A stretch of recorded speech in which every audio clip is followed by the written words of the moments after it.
Nós estamos aí na quarta mensagem do livro da carta de Paulo aos Filipenses. Esse nome Filipenses é porque Paulo está dirigindo essa carta aos queridos irmãos lá da igreja de Filipo, que já tinham colaborado muito com Paulo no seu ministério.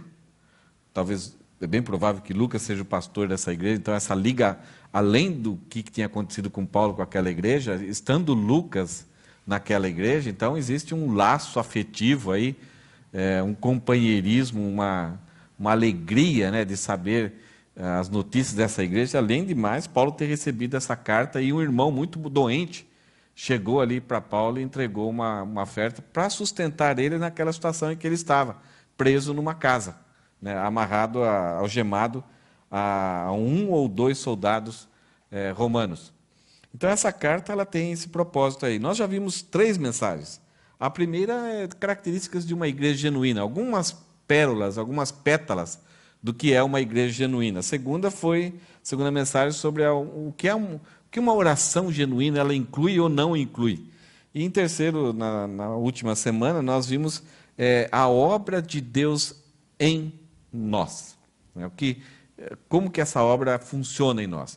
Deus fez uma grande obra por nós, semelhante àquela obra a aliança que Deus fez por Abraão. Abraão ficou dormindo, Deus fez um contrato com Abraão, um acordo com ele, um testamento com Abraão, uma aliança com Abraão, em que Deus fez Abraão dormir, abriu os animais ao meio, e somente a coluna de fogo ali, Deus passou por no meio daqueles animais, que era a forma de celebrar um contrato daquela época. Mas, normalmente, as 2 pessoas envolvidas naquele contrato, que iriam receber os lucros e os prejuízos, naquela sociedade, as 2 pessoas tinham que passar pelo meio desses animais. É uma coisa muito estranha para nós, que hoje a gente não vê ninguém fazendo isso. Hoje você pega um contrato, tem 2, 3 vias, você bate o seu INCAN lá, outra pessoa bate o seu INCAN, é registrado em cartório, não sei como aqui, se é levado em juízo, alguma coisa, você fica com uma cópia, a pessoa fica com uma cópia e fica uma outra cópia registrada. Então você não vê ninguém aí fazendo acordo, aí, fazendo uma aliança, uma sociedade, matando os animais e passando pelo meio. Mas essa era a forma daquela época. E o interessante no caso de Abraão é que somente Deus passa por meio, e Deus dá um sono em Abraão, dando a ideia: descansa, Abraão, que essa aliança sou eu o responsável. Eu vou fazer isso, eu vou engrandecer o seu nome, vou fazer de você uma grande nação, aonde pisar a sola do seu pé, a terra será sua, de ti será... as promessas virão para você, isso só dependendo de mim. E quando a gente olha aquilo que Cristo fez, e essa fé de Abraão é a mesma fé que Abraão é o pai da fé, porque ilustra a fé que a gente tem que depositar em Cristo, no sentido assim de que ele fez a obra e eu descanso. Ele prometeu e eu descanso. E é exigido, Deus exige de nós que nós descansemos e confiamos, e depositamos toda essa confiança naquilo que Jesus Cristo fez, nos méritos de Jesus. Então essa parte dessa obra é a questão do que Deus fez por nós, fora de nós. Cristo morreu lá no Calvário há 2000 anos atrás, nós nem estávamos fisicamente lá, mas a obra foi completa e perfeita lá, Deus fez por nós. Só que existe uma obra, depois que nós cremos, Deus nos transporta do império das trevas para o reino do Filho do seu amor, Ele nos justifica, Ele declara em cartório, aquela pessoa não tem mais culpa. Só que aí Deus começa uma obra magnífica em nós. E essa obra é mudar a nossa mente, mudar o nosso coração, nos capacitar para ver aquilo que é verdadeiro, aquilo que é mentira, projetar a nossa vida agora com o propósito de glorificar a Deus. E o texto da semana passada termina num momento em que salienta um pedaço de um texto, nós temos a capacidade de identificarmos discernimento para ver aquilo que realmente é importante. Isso que é a nossa dificuldade dia a dia. Nessa vida corrida do século XXI, você acorda, tem que fazer aquele... E de repente você fica tão atarefado, cansado, suado, e parece que não fez nada e não adiantou nada. Porque muitas vezes a gente não se concentra naquilo que é importante. aquilo que é necessário. E de repente o feijão queima, o ferro de passar roupa queimou uma camisa, de repente a criança afogou lá no ofurô. Mas o que era importante? Né? As mulheres, elas conseguem, não sei como, Deus sabia disso e projetou elas de uma forma muito especial, elas conseguem fazer 10 coisas ao mesmo tempo e tudo terminar bem. Nós homens nós conseguimos somente se concentrar numa coisa e fazemos uma coisa após a outra. Nós não conseguimos gerenciar, mudar 2 botões de fogão ao mesmo tempo, cuidar do arroz e fogão ao mesmo tempo. Essa é a beleza da criação de Deus. E diante disso, eu gostaria de colocar para vocês 2 fotos, né?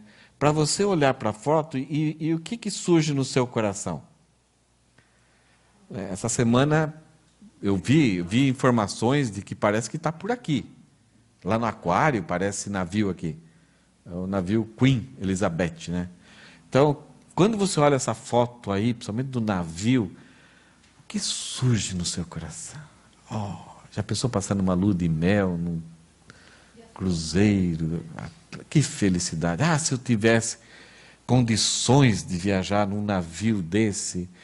Tem quadra de tênis, tem vários teatros, piscina, restaurantes, shows, os melhores artistas do mundo, né, fazem apresentações.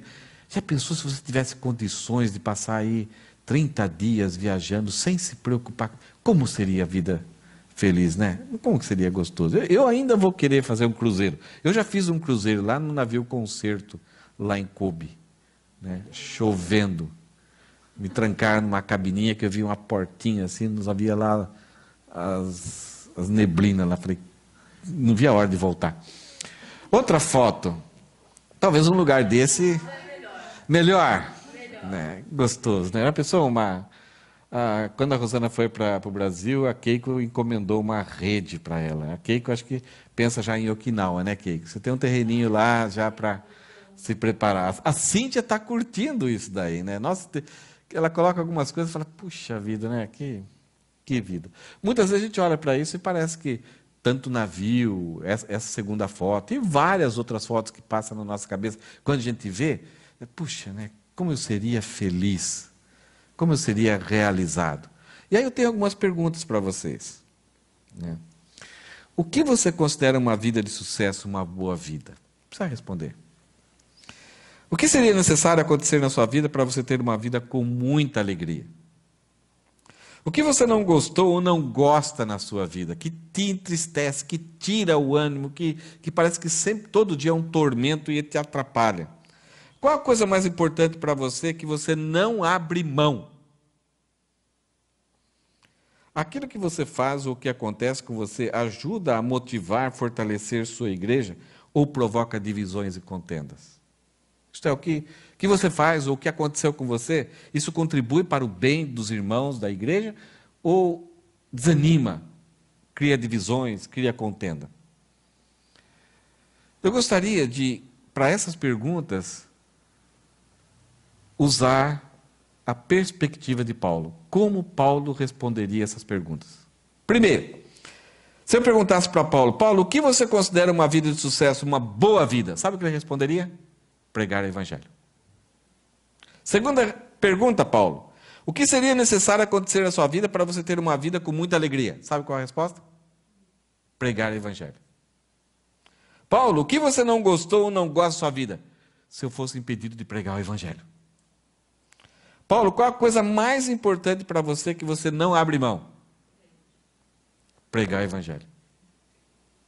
E aí aquilo que você faz, o que acontece com você, no caso de Paulo, nós vamos descobrir que sempre ajudou a motivar e encorajar os irmãos para pregar o evangelho. Então, essas respostas, elas trazem para nós, conforme nós observamos a vida de Paulo, que a pregação do evangelho, ela é extremamente importante para beneficiar a nossa vida. Algumas vezes a gente encara a pregação do Evangelho como uma coisa impossível de ser feita. Evangelizar, falar de Jesus, parece que é algo difícil, é complicado, só é para especialistas, só é para pessoas que conhecem assim, o grego e o hebraico, fizeram curso de 10 anos numa escola, ou estudam diretamente. Não, não é para mim. Mas quando observamos a vida de Paulo, principalmente nós vamos observar o texto de hoje, nós percebemos que algo que mais dá sentido à vida, que algo que preenche aquilo que nós estamos buscando, que muitas vezes parece que é talvez um navio, uma praia, parece que a pregação do Evangelho é que traz isso que a gente muitas vezes está buscando em coisas, em festas, em aniversários, em reuniões, em churrasco. Sabe, a gente está querendo sempre naquela roda de viver com amigos, curtindo e alegria. Se não tiver isso, eu não sou feliz, eu vou estar triste. Para Paulo, esses momentos eram legais, eram bons, se possível acontecer, ou se não acontecer, não vai fazer importante, mas pregar o Evangelho, para ele era tudo. Era aquilo que as pessoas hoje estão desenfreadamente em busca. Aí então a pergunta fica: quais as razões para pregarmos o Evangelho genuíno? Quais essas razões? Se ele traz tanto benefício para nós, e é uma coisa difícil, é uma coisa que eu não sei, é uma coisa que parece dar medo, né? Por sermos rejeitados, por sermos impedidos. Então, por que pregar o Evangelho, no caso de Paulo, trazia tantos benefícios para ele? Vamos olhar para o texto hoje, versículo 12. Veja o que Paulo fala.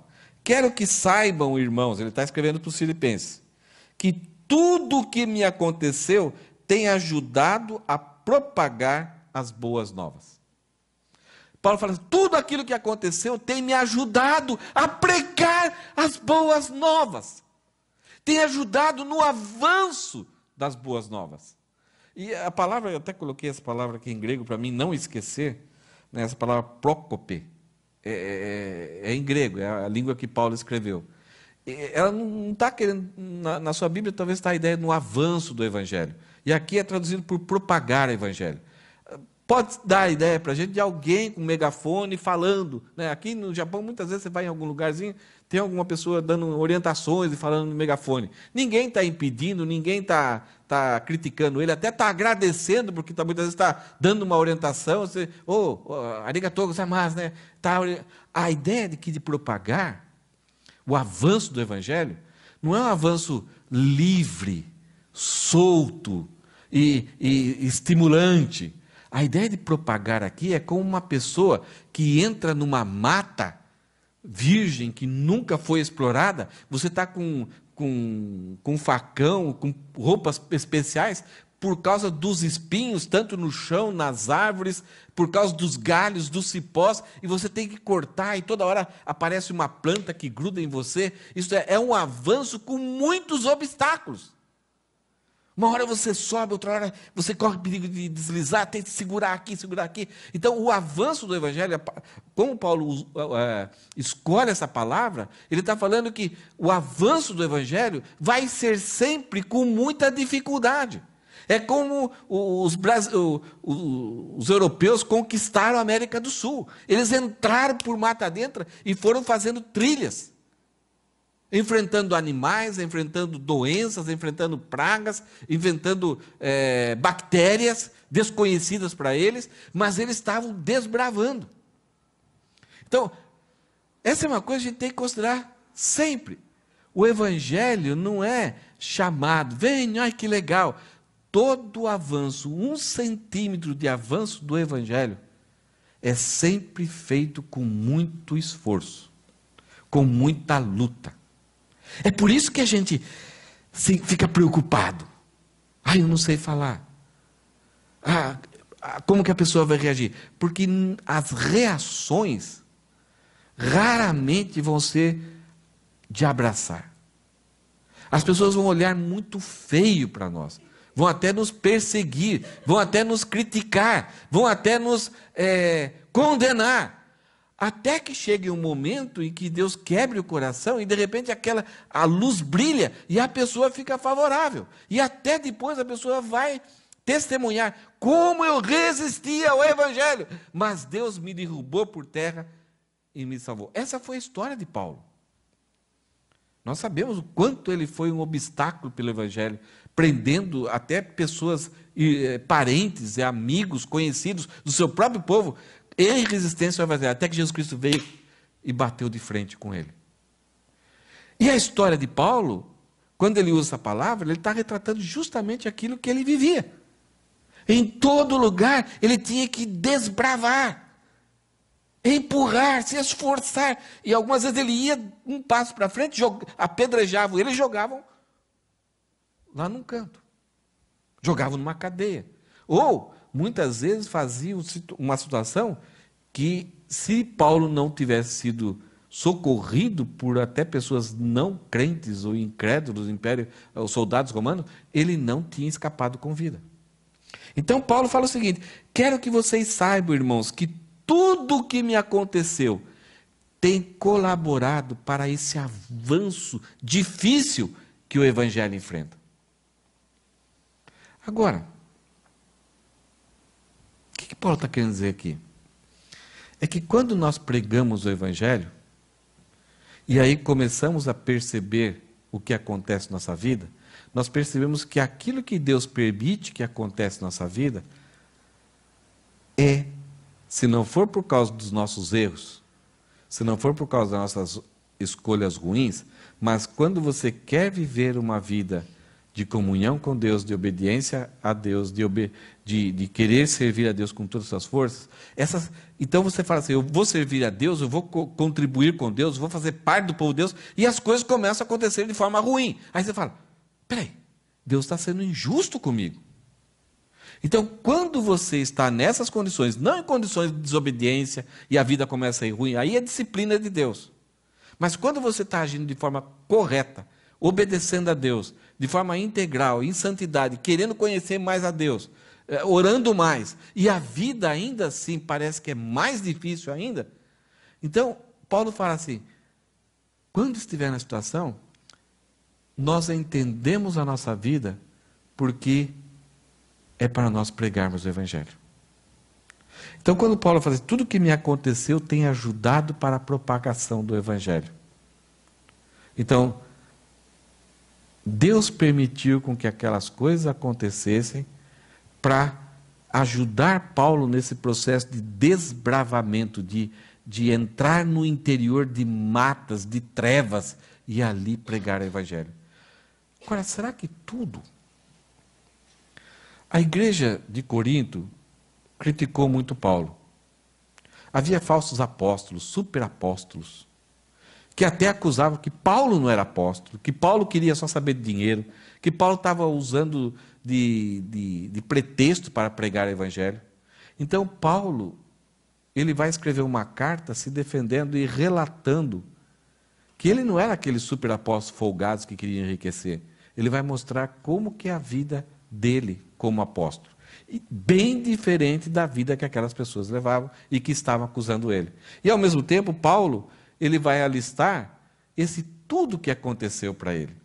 E ele vai mostrar para nós que esse tudo que aconteceu, para ele, colaborou, ajudou na propagação do Evangelho. Eu vou ler esse texto para vocês, esse relatório de Paulo. Não é um relatório para ele se vangloriar. Ele não é uma pessoa assim, extremamente otimista, então masoquista, que venha para sofrimento, eu gosto de sofrer. Paulo, ele mostra aqui que ele não gostava do sofrimento. O sofrimento era difícil para ele. Mas ele sabia que tudo isso foi permitido por Deus, e Deus transformou em bem para a propagação do Evangelho. Então, ele entendendo que a vida dele era para propagar o Evangelho, ele entendeu então o propósito da sua vida.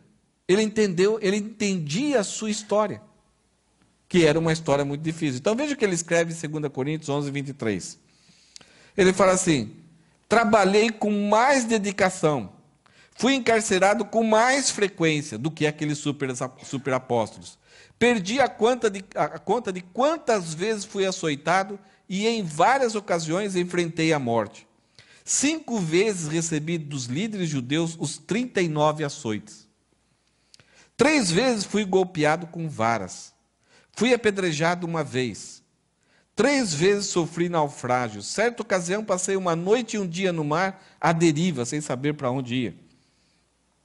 Realizei várias jornadas longas. Enfrentei perigos em rios e com assaltantes. Enfrentei perigos de meu próprio povo, bem como dos gentios. Enfrentei perigos em cidades e desertos e no mar. E enfrentei perigos por causa de homens que se diziam irmãos, mas não eram. Tenho trabalhado arduamente, horas a fio, e passei muitas noites sem dormir. Passei fome e senti sede, e muitas vezes fiquei em jejum. Tremi de frio, por não ter roupa suficiente para me agasalhar. Aquilo que Paulo falou no versículo anterior, tudo que me aconteceu tem contribuído para o avanço do Evangelho, esse daqui é um pequeno relato. E como Paulo escreveu para os Coríntios, ainda não tinha acontecido muitas coisas que vão acontecer. E por isso que eu coloquei essa listinha embaixo. Depois de ter escrito isso para Coríntios, ele vai para Jerusalém. Vão querer matar ele lá. Cláudio Liso vai socorrer ele, depois quer surrar ele, ele fala que é cidadão romano, ele vai para Cesareia. Cesareia fica 2 anos e pouquinho lá, é julgado várias vezes. Depois ele pega uma viagem para ir para Roma. A primeira etapa da viagem é legal, mas a segunda etapa fica 14 dias no mar, sem ver sol e estrelas, perdem a esperança, aí o navio encalha em Malta, fica numa época de muito frio ali, e ele pregando ali em Malta. Depois pegam outro navio, depois de 3 meses, vão para Roma e o navio chega todo sem direção, porque não tinha vento, não tinha nada. Depois tem que andar a pé mais quase 120 quilômetros. Essa era a vida de Paulo. Isso ele não relatou ainda, porque não tinha acontecido. E ele fica na prisão lá em Roma, que nós estamos estudando agora. E depois dessa prisão ele vai ser solto.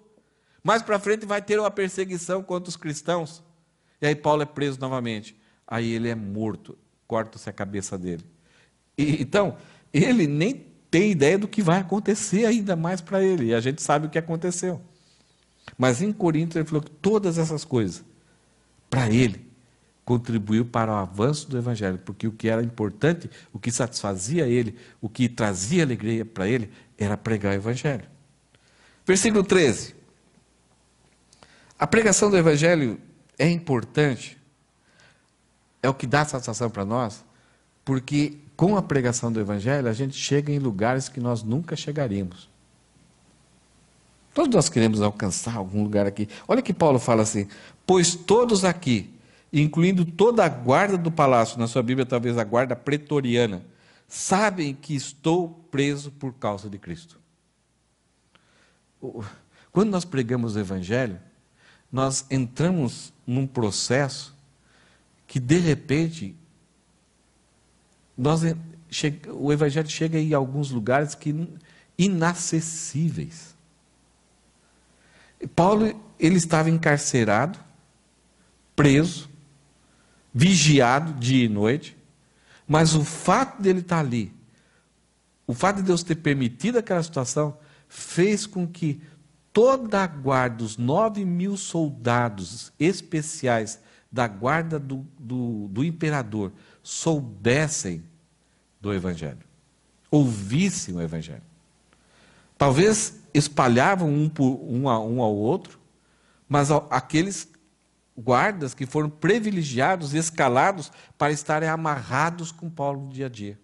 Ouvindo o que Paulo falava para os seus irmãos, mas também Paulo, no momento que podia, pregava também para esses soldados. E esses soldados, alguns criam em Cristo, voltavam para casa, anunciavam o Evangelho para a sua família, para os seus amigos, e ao terem acesso a esses guardas, eles tinham quase que um quartel especial, eles ganhavam muito mais do que os outros soldados. Eles eram os mais bonitos, os mais fortes, os mais inteligentes, os mais capacitados. Eles eram o ouvido do imperador no meio da população, principalmente para estar atentos, talvez contra algum golpe contra o imperador, que vinha muitas vezes dos próprios políticos. Então, eles eram os boinas verdes, os amigos leais. eram os privilegiados. Então, para entrar nessa guarda, a maior parte eram os generais, eram as pessoas especiais e incumbidos de missões super importantes. E esses guardas tiveram contato com Paulo e espalharam o evangelho. E ao mesmo tempo, esse evangelho, ele fala assim, toda a guarda do palácio, né? A guarda pretoriana, aquilo que estava ligado a César, ao imperador, ouviu o evangelho. Automaticamente, esse evangelho, essa notícia, quem era Paulo, o que ele pregava, o que ele ensinava, que transformações esse evangelho causava na vida das pessoas, começou a circular entre a família do imperador, dos conhecidos. Veja que tem um texto que nós vamos ver lá no final, Filipenses 4:22. Olha o que Paulo escreve aqui. Todo o povo, quando ele começa a escrever uma despedida, né, finalizando a sua carta, saudando aqueles irmãos lá de Filipenses, ele fala assim, todo o povo santo daqui, de Roma, lhes envia saudações. Então ele começa a saudar, olha, o pessoal daqui está enviando um abraço para vocês, está mandando um abraço. Nós não fazemos isso, né? Especialmente os que pertencem à casa de César. O que Paulo está falando aqui? Os judeus, os gentios, os escravos que são daqui da igreja, que são o pessoal da igreja, estão mandando um abração para vocês, filipenses. Olha, especialmente aqueles que são da casa de César, talvez empregados e familiares do imperador. Como que o evangelho conseguiu entrar lá no palácio, num lugar inacessível, alcançar aqueles corações? Por causa da prisão de Paulo. Por causa de tudo aquilo que aconteceu e fez com que Paulo apelasse para César e ele fosse levado e sendo considerado ali como prisioneiro domiciliar. Então,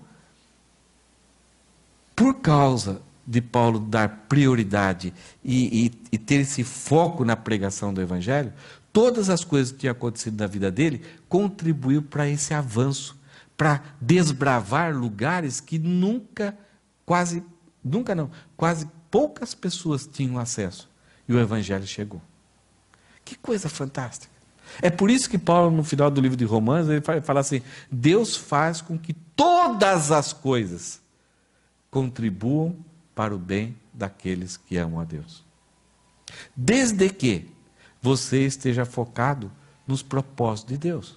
Se você está focado na sua vida, eu quero ter uma volta lá no Titanic, lá no Queen Elizabeth. Eu quero aquela praia. Esse é o seu propósito. Agora, quando você tem o propósito da sua vida de pregar o evangelho, Deus vai fazer com que todas as coisas contribuam para esse bem que você quer. Porque esse é o coração de Deus. Essa é a vontade de Deus. Esse é o plano de Deus. É tão forte esse plano que o bojo, a essência desse plano, foi Deus ter enviado Jesus. Essa é a notícia da pregação do evangelho. Eu tenho uma foto da guarda pretoriana, as mulheres aí que se preparem, né? Tudo parecido comigo, né? Homens altos, muito bem uniformizados, bem treinados, capacitados. E Paulo, todos eles ouviram o evangelho. Agora, quando um homem desse falava para outra pessoa a respeito do evangelho, as pessoas percebiam, é sério. Então, tinha autoridade. Se um desses homens foi transformado pelo evangelho, o testemunho deles tinha muito valor. Como que um homem desse pode mudar a sua mente? Como um homem desse que está submisso ao Senhor, ao César, agora diz que César é Jesus, que o Senhor é Jesus. Então tinha muita coisa em jogo, e esses homens, por causa de crer em Jesus, muitos tiveram a vida transformada. Nem todos, porque o evangelho é assim. Ao você pregar, alguns creem, outros ainda passam a agir com mais ferocidade contra o Evangelho. Versículo 14. E por causa da minha prisão, Paulo fala, por causa da minha prisão, a maioria dos irmãos aqui se tornou mais confiante no Senhor e anuncia a mensagem de Deus com determinação e sem temor. Qual que era o temor dos irmãos lá de Roma? Em falar de Jesus. Porque a mensagem que o Evangelho contém é que Deus enviou o seu Filho para morrer por nós, ele foi sepultado e ressuscitou. E ele é o César, o Senhor, o dono. Sobre ele, por ele, serão julgados todos os homens. Todos os homens serão julgados por causa dele e por ele. Ele é o juiz, ele é o autor da vida. E não o imperador. E não César. Agora, você falar isso lá em Filipenses era um problema, porque Filipenses era uma província. Então as pessoas tinham um pouco de medo. Você falar lá em Corinto já não tinha tanto medo. Você falar lá em Listra já não tinha tanto medo. Agora, você falar isso lá em Roma era muito perigoso. Você corria risco de perder até a sua vida. Mas quando essas pessoas viram Paulo, ao ter contato com ele, sabendo a história e da forma com que Paulo encarava que a pregação do Evangelho era a prioridade na sua vida, e ele encarava que todas as coisas tinham contribuído, Deus tinha transformado em algo bom para o Evangelho chegar aonde seria impossível chegar, e Paulo mantinha a sua alegria, apesar de não gostar daquele sofrimento, de sofrer, de ter frio.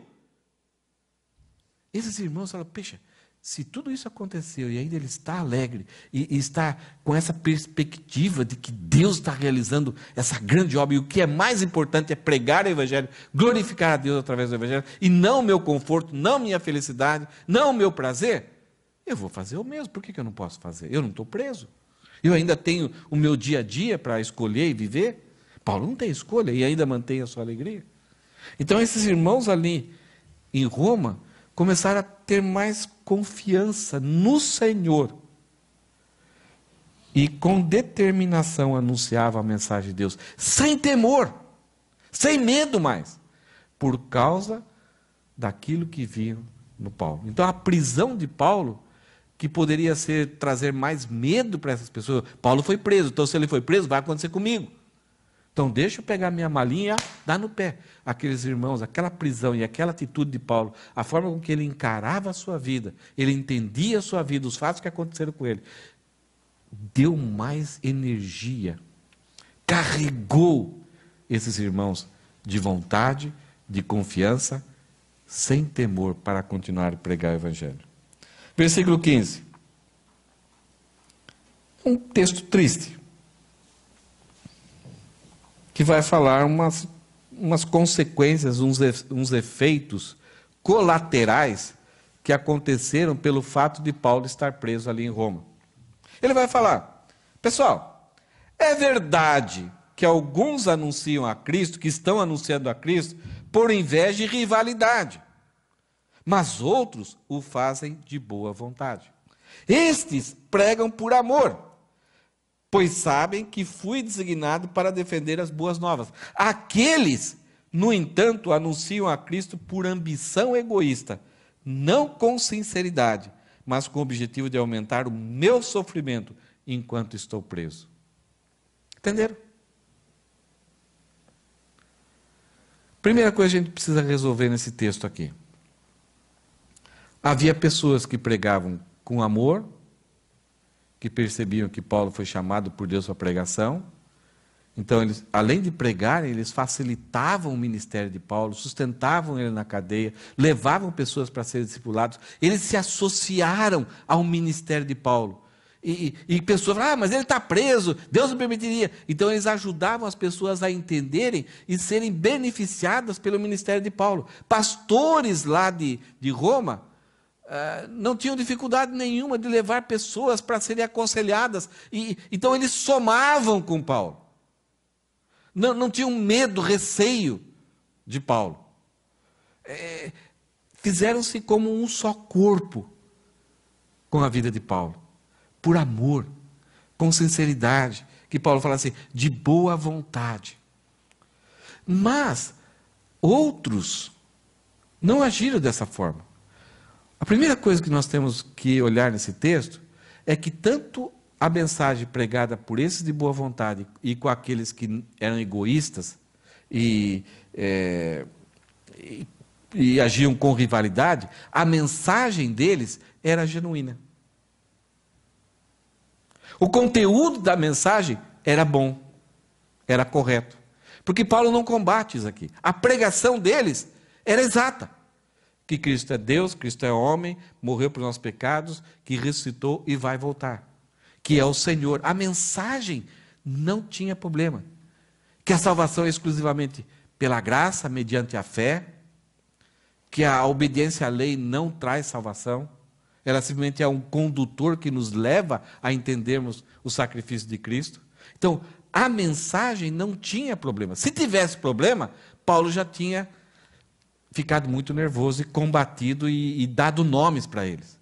Porque lá em Gálatas, Paulo falou assim, olha, se eu, um anjo, ou qualquer pessoa aí, vier trazer um outro tipo de evangelho, que não seja isso que eu acabei de falar para vocês, deve ser considerado amaldiçoado. A pessoa, ou até o anjo, deve ser considerado amaldiçoado. Então, Paulo não está levantando a questão que a mensagem deles era ruim.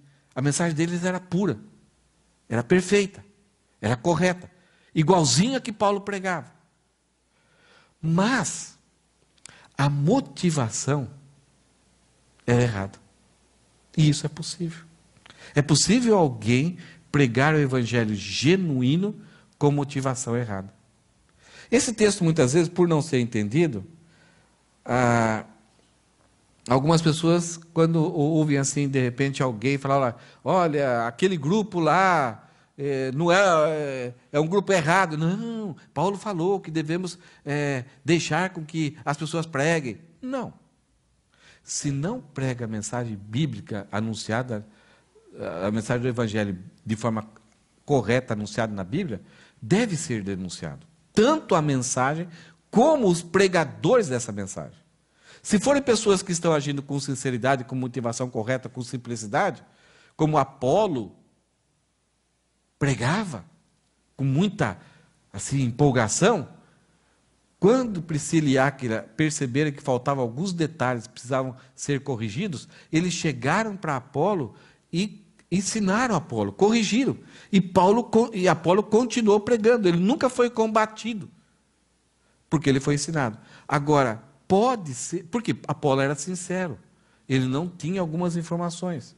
Agora, se a pessoa não usa de sinceridade, usa motivação errada, só com rivalidade egoísta, e ainda prega uma mensagem errada, e mesmo que você mande um aviso, uma recomendação, uma advertência, um conselho, e a pessoa ainda critica e acaba condenando o evangelho verdadeiro, então essa pessoa precisa ser denunciada.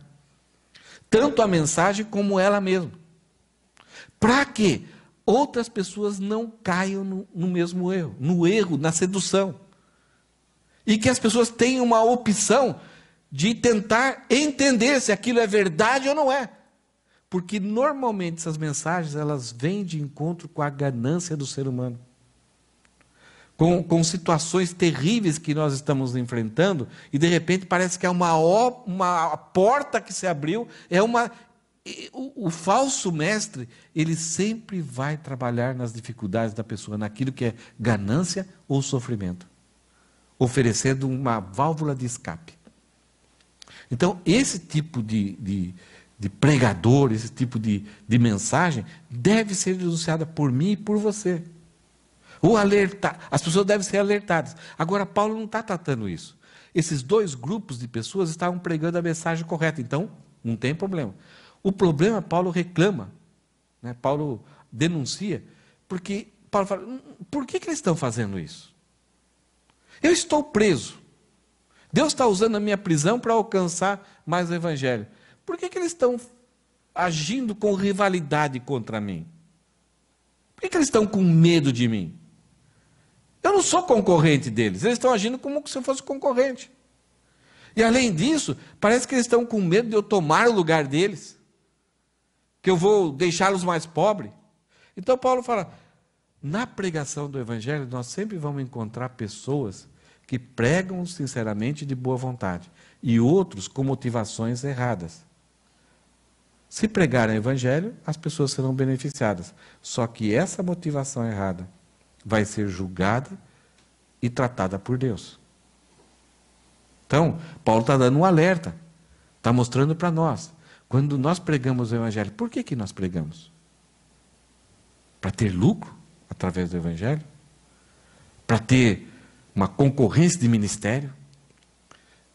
No Brasil acontece isso, né? Pessoas se levantam e querem construir o seu império, né? E ficam lá brigando um com o outro por causa do império, né? É o Papa, é o apóstolo, e lutam com títulos, querendo um sobrepujar o outro. Quanto mais igrejas, quanto mais programas de rádio, e sempre fazendo estatísticas para, olha, venham para mim porque eu tenho mais sucesso. Pô, não é isso. Não funciona assim. A pregação do Evangelho não é para criar status, projetar personalidades ou celebridades. E terminando, Paulo fala que a pregação do Evangelho genuíno é o mais importante na nossa vida. Você lembra aquelas perguntas? E aqui Paulo então vai terminar falando para nós, olha, a pregação do Evangelho é aquilo que é importante. Você lembra lá na mensagem passada, Paulo falou, eu quero que vocês tenham discernimento para que saibam aquilo que realmente é importante. Para que vocês vivam uma vida pura, sem culpa. E Paulo vai falar que a coisa mais importante na nossa vida, de tudo que a gente pode fazer, que mais alegra, que mais dá significado, que mais dá sentido para a nossa vida, é falar de Jesus. É pregar o Evangelho.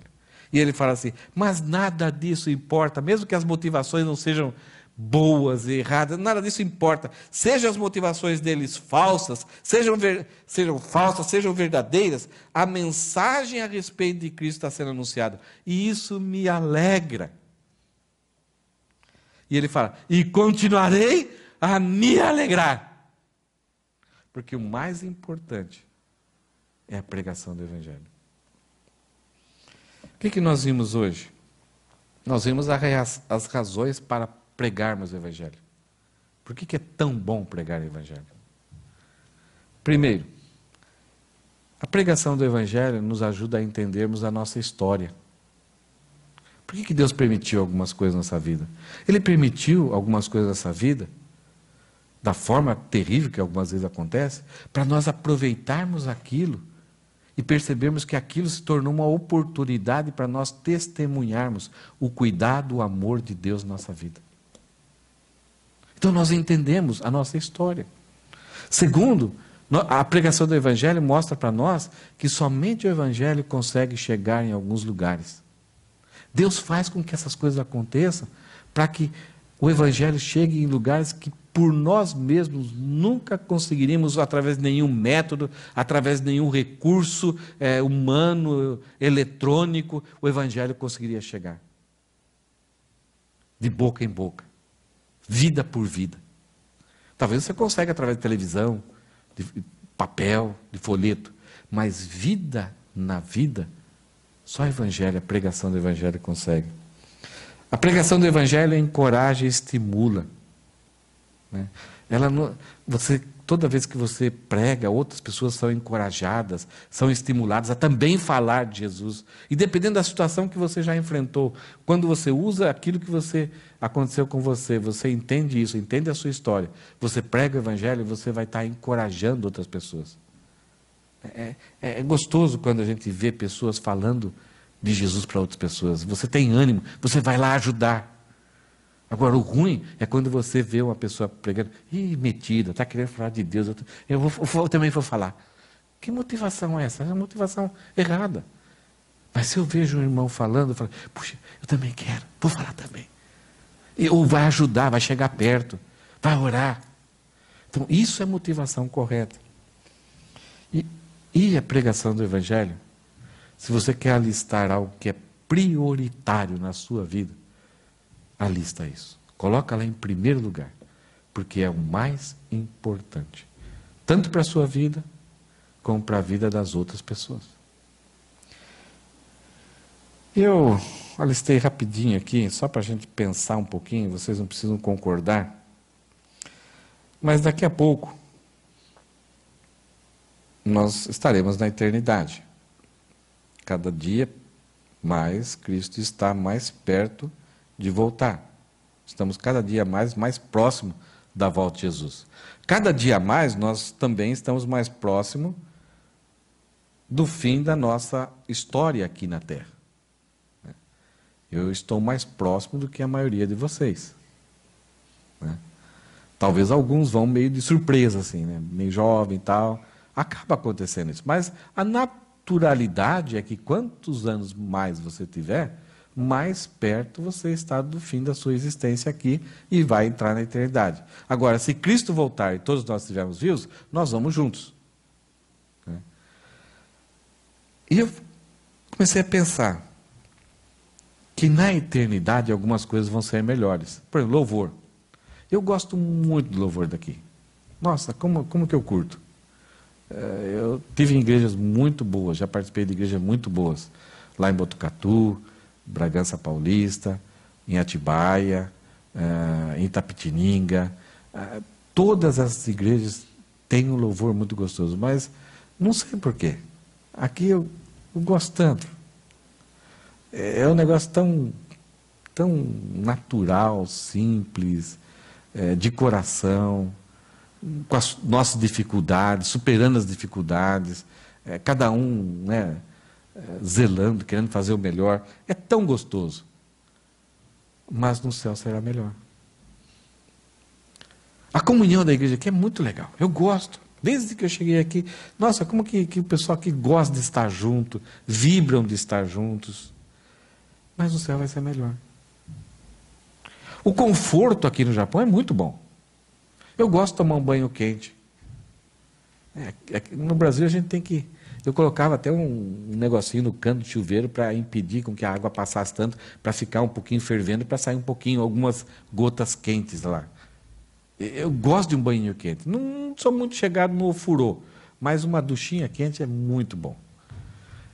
E, tanto no verão como no inverno, aquela água assim, gostosa, né? Aqui no Japão é fantástico. Nossa. Todas as pessoas que vieram do Brasil para cá curtiram muito e sabem que, por mais simples que é a nossa vida aqui, essa área do bom banho, nós somos capazes. As nossas casas, por mais simples, elas são térmicas. A gente não sofre tanto como o Brasil sofre. Mas o conforto no céu vai ser melhor. A saúde aqui no Japão é muito boa. Algumas coisas no Brasil é melhor, na área de saúde. Mas no céu vai ser melhor. Muito melhor. Para sempre melhor. Lazer, aqui no Japão é tão gostoso, tem vários lugares. Eu sinto falta de não poder jogar futebol, de jogar pouco tênis lá, eu jogava mais. No céu nós vamos ter lazer. E vai ser muito melhor. Sem palavrão, sem briga, sem rixa, sem aquela vitória querendo humilhar um ao outro, sem sair triste. Não sei como que vai ser, mas eu creio que no céu a gente vai ter lazer. As crianças vão brincar com a serpente, com o leão, o cabritinho vai brincar com o leão. Já pensou, gente? Que coisa fantástica. Nós não vamos ter um zoológico para contemplar os animais. Os animais vão ficar junto com a gente, solto, brincando com a gente. E eu gosto muito de animal. Eu tenho 2 amiguinhos. 2 peixinhos lá em casa. E algumas baratas. Lá não vai ter. Só não haverá pregação do Evangelho. Acho que talvez uma barata, como que se diz, glorificada. Mas só para provocar as mulheres, né? Lá as mulheres não terão medo de barata. Só não haverá pregação do Evangelho lá. Se você está tentando ensaiar, aguardar o dia para estar na eternidade para pregar o Evangelho, esquece. Essa oportunidade é só agora. E talvez essa é a única razão de ainda estarmos aqui. Então, Paulo tinha tudo para murmurar, para reclamar. Eu aceitei a Cristo, eu obedeci ele. E vocês viram a lista que ele falou de coisas que aconteceu? Ele tinha toda a razão, todo o direito de estar reclamando, impondo o dedo no nariz de Deus, mas ele falava todas essas coisas, contribuiu para a prega, não para o meu bem, mas para a pregação do Evangelho. Ele tirou o olhar de si próprio e olhava para o propósito de Deus, para aquilo que Deus queria realizar, e através dele ele se colocou nessa situação. Então o conselho de Paulo para nós é: não reclame, proclame. Você vai ver e desfrutar da alegria que Paulo sentia ali naquela cadeia. Com frio, idoso, sem ter liberdade, mas com uma alegria que era incomparável a qualquer outra alegria que nós podemos obter aqui na terra.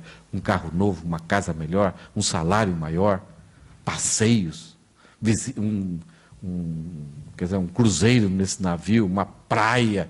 Não tem nada de errado nisso. Mas se isso é o fim para se obter a nossa alegria, nós seremos pessoas frustradas. Mas se você não tiver nada disso e você proclamar o Evangelho, Deus garante que Ele vai encher você de alegria, independente daquilo que esteja acontecendo. Uma alegria que ninguém consegue roubar, ninguém consegue tirar. E nenhuma circunstância externa consegue apagar. Então, veja só qual que era o propósito de Paulo na sua vida, que ele absorveu, ele entendia, e ele vivia isso com alegria. 1 Coríntios 9, versículo 16, ele escreve: e, no entanto, não posso me orgulhar de anunciar as boas novas. Então, se você sai agora, você entendeu que a pregação das boas novas do Evangelho é a melhor coisa para a sua vida, você vai então e começa a pregar, Paulo fala: não se orgulhe disso. Não é para se orgulhar. Aqueles pregadores que pregavam por rivalidade, talvez eles queriam se orgulhar, queriam estar acima de Paulo, queriam ter mais apreciação do que Paulo. Paulo falou assim: se eu sair pregando, se eu prego o Evangelho, não tenho nada do que me orgulhar. Por quê? Pois sou impelido por Deus a fazê-lo. Isso é Deus que está me jogando para lá. Vai para Malta. Deus não falou para nós: vai acontecer isso, isso. Não, o navio atracou, a cobra picou, de repente ele é cuidado por o governador da ilha, e ele cura o pai desse governador, do prefeito, do líder da ilha lá, e ele fica 3 meses pregando. É Deus que impele, Deus que empurra para cá, empurra para lá. E você fala: puxa, mas eu estou no meio da floresta aqui. Vai em frente, vai em frente, vai em frente. E de repente as coisas vão acontecendo. Então Deus impelir, é tanto Deus capacita, como está nos empurrando, nos colocando em situações que as oportunidades acabam acontecendo. Então, que orgulho que eu posso ter? Como que eu posso me orgulhar de pregar o Evangelho se é Deus que me conduz? E ainda mais, olha o que Paulo termina aqui: e ai de mim, se não anunciar as boas novas.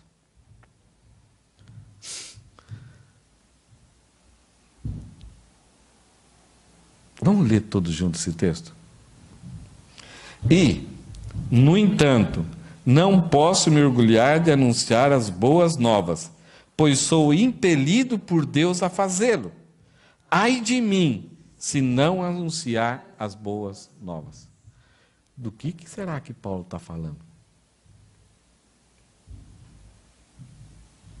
O que será que poderia acontecer com ele?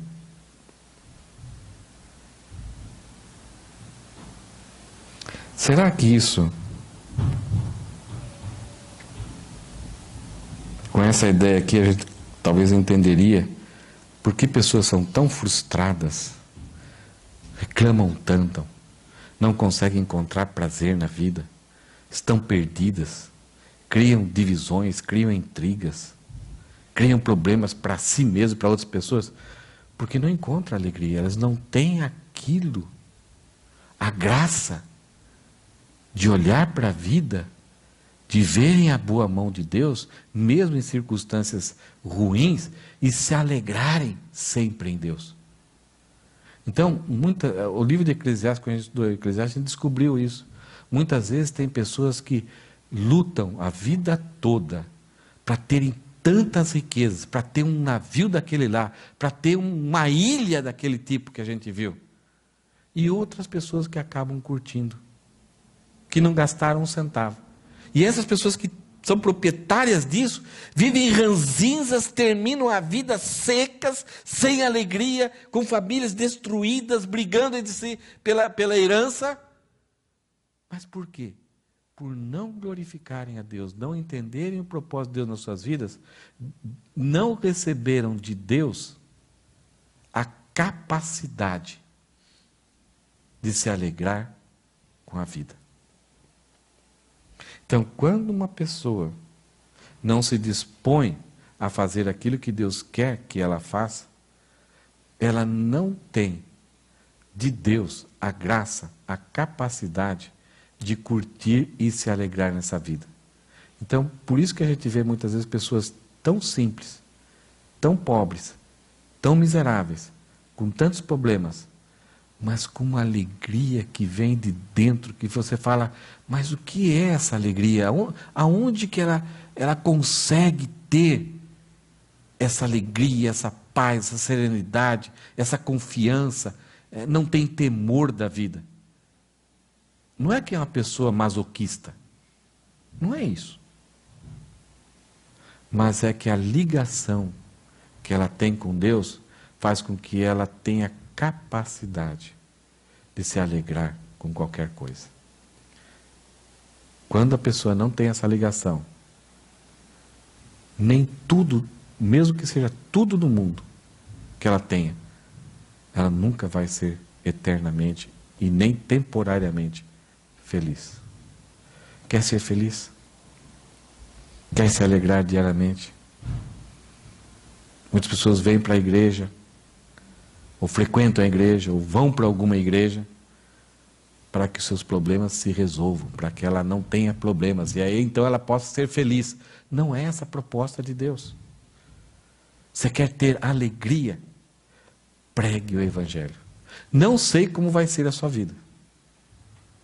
Pode ser que os problemas aumentem, mas a sua alegria vai se tornar indestrutível ao ponto de você contemplar o que Deus vai fazer através das circunstâncias da sua vida. Amém?